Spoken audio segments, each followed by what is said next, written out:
Continuamos con más en la tarde de hoy. Nos quedamos con el tema de Venezuela, la tortura, a raíz de la muerte del capitán Acosta Arévalo. Jairo Libreros, nuestro analista permanente, se incorpora a la conversación que ya tenía con Zair Mundaray. Como estabas allí y escuchaste a la psiquiatra y escuchaste parte de lo que hablábamos, me gustaría comenzar precisamente por tu opinión en relación a lo que está ocurriendo en este momento en Venezuela. Y Dania, políticamente hablando, hay una frase que se le atribuye a un famoso conquistador español que tuvo la oportunidad de estar presente, de adelantar un trabajo muy cuestionado, pero que en cierta medida marcó lo que fue la conquista y el descubrimiento, como dicen algunos historiadores de aquellos años, de lo que fue las Américas. Cortés en algún momento tomó la decisión en México de quemar las naves. ¿Qué significa quemar las naves? Que cuando uno está convencido de un objeto, tiene que tomar medidas mucho más fuertes para garantizar que nadie pueda salir de los términos que ha establecido. Cuando Cortés quemó las naves, impidió que una cantidad de españoles que sentían miedo frente a la embestida que se estaba viviendo y la guerra con los indígenas no tuvieran oportunidad diferente de pelear para garantizar su vida y el propósito que se buscaba. ¿Por qué digo que políticamente hablando es el escenario que yo veo en Venezuela? Lo digo porque realmente la dictadura en estos momentos quemó las naves, no le interesa nada, está jugada por completo, sabe muy bien que si cede en algún momento, lo único que les espera es la muerte o la cárcel y no están dispuestos para ello. Desde el punto de vista político, quemaron las naves, se quedan ahí y si eso trae consigo tortura, muerte, persecución o cualquier tipo de actividad que pueda ser calificada como un delito excepcional en términos de crímenes de guerra o delitos de lesa humanidad, no importa. Las naves están quemadas, pase lo que pase, se mantienen en el poder. Decía, y lo decías tú al comienzo de nuestra conversación, Zair, que los torturadores se entrenaban. Y lo decía la doctora Jiménez, la médico psiquiatra, muy buena que tuvimos en la parte anterior del programa. ¿Quién entrena? ¿Quién entrena en Venezuela a los torturadores? Porque durante montones de años hemos estado oyendo, no, los venezolanos no torturan, son los cubanos. No, 20 años después, ¿qué hacen los venezolanos, miembros de la Fuerza Armada? ¿O los que están se meten 2 tapones en los oídos o qué? Bueno, y Dania, fíjate que de muchas investigaciones que hemos hecho, la tortura tenía otros visos antes, porque no tenía el vínculo con el tema de la persecución política, sino estaba muy vinculada con el delito común, sobre todo a veces robos, secuestros, a la gente se le maltrataba, llegaba a hacer tortura para sacar información y lograr tener como todo el panorama de la investigación. Ahora lo que pasa es que lo estamos viendo, y fíjate que es tan interesante lo que dice la doctora, lo estamos viendo a nivel de mensaje. ¿Por qué? Porque en general se aplicaba a delincuentes comunes y había como cierta tolerancia social, lo cual está muy mal de que eso ocurriera. Claro. Por eso estamos diciendo que tiene todo un bagaje y tiene muchos años ocurriendo, pero no como ahora. Ahora tú decir que torturas a un capitán de corbeta, a un general, que se tortura a un diputado, tiene cierto simbolismo y es decirle al resto de la sociedad, oye, no me importa y todo el que se comporte contrario a esos principios, esos valores, por eso hablé de la revolución, todo el que vaya contra la revolución, finalmente eso es lo que le va a ocurrir. En algunas investigaciones se logró determinar que incluso a algunos jóvenes estudiantes del DIGESIN y del SEBIN se les llevó a ver torturas y analizar cuál era su reacción, a ver cuáles sentían, digamos, podían ser más proclives a eso. Pero sí, efectivamente, ha habido funcionarios de vieja data que uno entendía que eran quienes enseñaban a otros a cometer este tipo de hechos, pero esto se está llevando a un nuevo nivel. Era muy difícil uno entender que había una sala de tortura como hay ahora en el DIGESIN y que hay esos niveles de especialización, de tener dónde guindar a la gente, de tener cómo colocarle electricidad. Era un tema más casual. La sala fría, exacto, donde los deshidratan. Ahora es una política, y la demostración de que es una política pública, me refiero a ello, es cuando el sistema de justicia el día de ayer, frente a la presentación de estos 2 chivos expiatorios, le atribuyen un delito de homicidio preterintencional con causal, lo cual es un absurdo desde el punto de vista jurídico. Para que haya preterintención tú tienes que decir que el sujeto no tenía ninguna intención de matar, sino de causar daño, pero que la muerte le sobreviene por una causa desconocida por el sujeto activo, algo que no conoce ni maneja. Por ejemplo, cuando tú hieres a una persona que es hemofílico, por ejemplo, sí, o que tiene alguna otra patología, y esa es la causa de la muerte. Esa con causa no se conoce porque la investigación, desde el punto de vista médico-legal, nada ha dicho. Pero, ¿qué nos indica todo esto? Que ese mensaje que se quería mandar, se mandó, y que además se está mandando un mensaje adicional. Yo, estructura de Estado, te estoy protegiendo. Y te estoy protegiendo porque es tan ínfima la pena que te voy a colocar que mañana vas a salir a la calle y vas a seguir en tu función.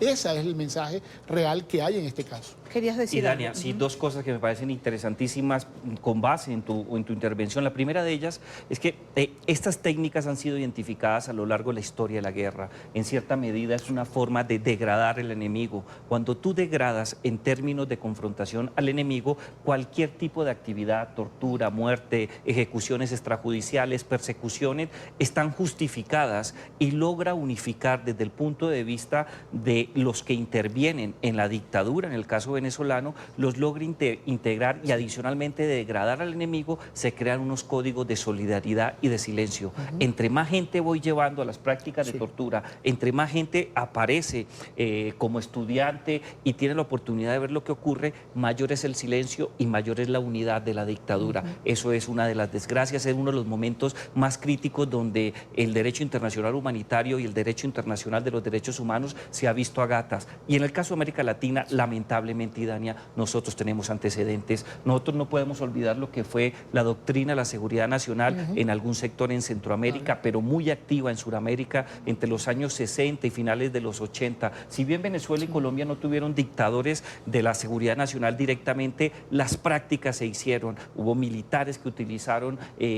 casos tan dramáticos como el argentino, en donde por motivos que se me escapan en estos momentos de mi intervención, muchas familias tenían inconvenientes para tener hijos, pero encontraron que las guerrilleras, especialmente las montoneras, muchas de ellas detenidas porque eran guerrilleras o hermanas de guerrilleros o tías o madres, estaban embarazadas en los diferentes cuarteles militares donde estaban siendo torturadas.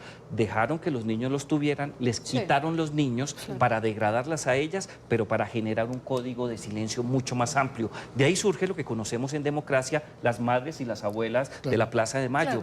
Esto no es nuevo, esto ya tiene antecedentes en América Latina, lo cual hace mucho más sensible el tema, porque alguien sabe lo que hace y muchos tienen la capacidad de las lecciones aprendidas y ocultar lo que pasa. La pregunta es, ¿cómo se rompe ese código? Es decir, este círculo, ¿qué lo rompe? Sí, es bastante complejo, sobre todo cuando se llegan a estos niveles de degradación. Fíjate que yo tuve la oportunidad, por ejemplo, de presenciar en Argentina el juicio a Videla y algunos de los torturadores... En Córdoba, yo estuve 8 días. Ajá, fue en Córdoba y vi uno de los mecanismos de tortura que era colocar agua fría a una persona desnuda a la intemperie bajo cero y que moría la persona de frío. Además se hacía en el patio que todos los demás presos lo pudieran ver, pero todos los demás miembros de la fuerza militar lo podían ver. De modo que había una suerte de pacto de silencio y de solidaridad. Además generaba incluso, y es algo que veo en Venezuela, en el DIGESIN y en el SEBIN, que me parece de verdad lamentable, que genera cierto estatus.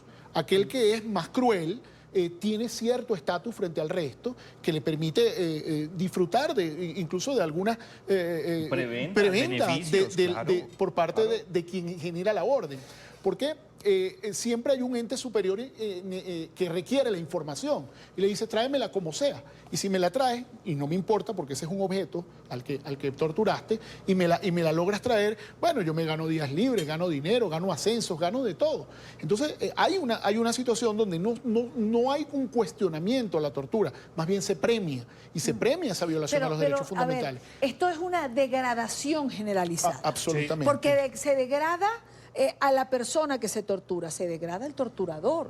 Es decir, se degradan todos. Se degrada la sociedad, se degrada por completo los niveles de legitimidad, si es que existen, pero también se destruye por completo el aparato político e institucional. Porque vuelvo a una frase que utilicé en un comienzo, como quemé las naves no me importa el futuro, lo único que me interesa es mantenerme en esta tortura completa, en este infierno en que vivo, pero sin la mayor preocupación por el futuro, por el concepto de nación. Cuando desaparece ese concepto de nación, la degradación es mucho más fuerte y no importa los resultados. Todos perdemos en estos casos. Por eso llevan al capitán Acosta en una silla de ruedas a un tribunal para que haya testigos del estado en que tenía. Y no solo por eso, para que haya testigos, sino bajo la absoluta convicción de que nada me va a ocurrir. Claro. Y eso lo ratifica la presentación del día de ayer. Fíjate que la naturaleza del delito que le atribuyen tiene una característica fundamental. Evita la responsabilidad del Estado, como bien dijo el doctor Medina Roa, pero además impide la investigación de la cadena de mando. Es decir, quedan como responsables estos dos como si fueran los que aprendieron, buscaron la información, torturaron, eran los que tenían el interés como si se tratara de una resolución criminal individualmente vista y no toda esa estructura. Y inmediatamente les protegen. Si ellos admitieran los hechos, y lo advierto hoy, Dani, anótalo, si ellos admitieran los hechos en audiencia preliminar que viene, la pena es menor de 5 años y salen a la calle de manera inmediata. Entonces, el mensaje al resto de los torturadores es, bueno, hay un fraude a la norma, hay un fraude a la república, hay ausencia de nación, como él dice, ausencia de institucionalidad. El mensaje dice, mira, te garantizamos la impunidad, continúen, que eso es lo querido, eso es lo deseado, Ahora, eso es el valor que transmitimos. Les hago una pregunta, ya estamos sobre el tiempo, pero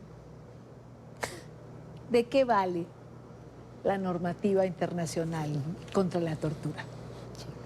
¿De qué vale la comunidad internacional que ante esta repetición de actos en Venezuela que violan los derechos humanos, emite un comunicado, 2 comunicados, 3 comunicados? Dos comentarios. El primero de ellos, en democracia vale mucho. Bajo la vigencia de una democracia liberal sustentada en una constitución política, tiene un valor fundante, porque si no se cumplen los diferentes reglamentos normativos de esos estándares internacionales, el uso de la fuerza y las sanciones internacionales operan. Pero cuando estamos en dictadura, la situación es mucho más crítica, pero también tiene una solución. Se llama el uso legítimo de la violencia que está a cargo de Naciones Unidas. La fuerza es la única solución para poder intervenir. Zair, brevemente que ya. Brevemente te digo, llegamos. tenemos una gran experiencia en el Cono Sur, como decía el compañero. Jairo. Como decía Jairo. Fíjate que cuando hubo la transición hacia la democracia en el Cono Sur, se plantearon leyes de punto final en Argentina y en Chile, leyes del olvido. Y por sentencia, fíjense, los valores democráticos finalmente se impusieron. Por sentencias de la Corte Interamericana de Derechos Humanos, obligaron a que no valía prescripción, a que no valía cosa juzgada y que se anularan las leyes de punto final. La democracia retomó, anuló esos procesos y se reiniciaron investigaciones autónomas conforme a los protocolos y conforme a las reglas de Naciones Unidas. Y finalmente estas personas fueron condenadas a cadena perpetua. Me consta porque lo pude ver. Entonces sí tiene un valor, porque el valor es el seguimiento histórico y el valor es que finalmente los valores democráticos se van a imponer. Me quedo con la frase, la justicia tarda, pero llega.